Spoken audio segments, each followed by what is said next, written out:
the straightforward tips really of the book, I think you can probably narrow down into about 4 or 5 different areas, and I've talked about these to a degree. But the fundamentals simply are is you need to, in a way, whichever industry it is, and it sounds a bit cynical or clinical sometimes, but generally you've got to follow the money in the industry.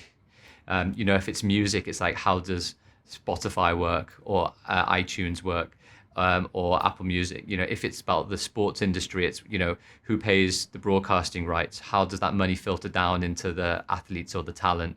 Who is sponsoring these individuals? If it's fashion, it's almost like, well, where are you going to source the materials from? Can you work out from a cost perspective how you're going to make margins on things?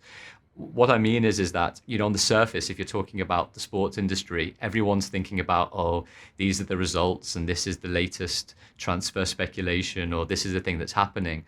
But what will usually hold you in much better stead is, again, a fundamental and sort of foundational knowledge of what's underlying the industry.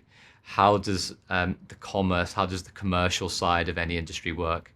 And so that, I think, coupled with trying to work out and understand how that system works in practice, mixed with starting to build relationships with people in that industry. And if you can, I think, as a specific tip, merge those two particular things together, and that most of the book, to be fair, is about that, then you are on a really good path. Because if you know more about the industry, you're more likely to be able to articulate it in a sort of positive, well-informed way.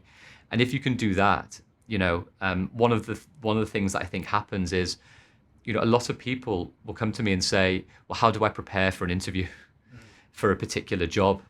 And the truth is that I think that if you can sort of embrace some of these skills or some of the things that other people will say, which are along similar lines, actually what you've been doing for a while is investing for that interview for the day that it comes. It might not come in 1 month or 1 year or 5 years, but if you keep doing this knowledge and relationship side hustle whilst building a really interesting skill set, I think you get to a really good position at some point where you go in for that interview, and instead of you needing the industry because you want to work in sports or fashion or TV or film, actually the industry needs you more so because you've got the skill set, you've got the knowledge, you've got the underlying confidence that you can do a really important job, rather than you feeling that the industry owes you.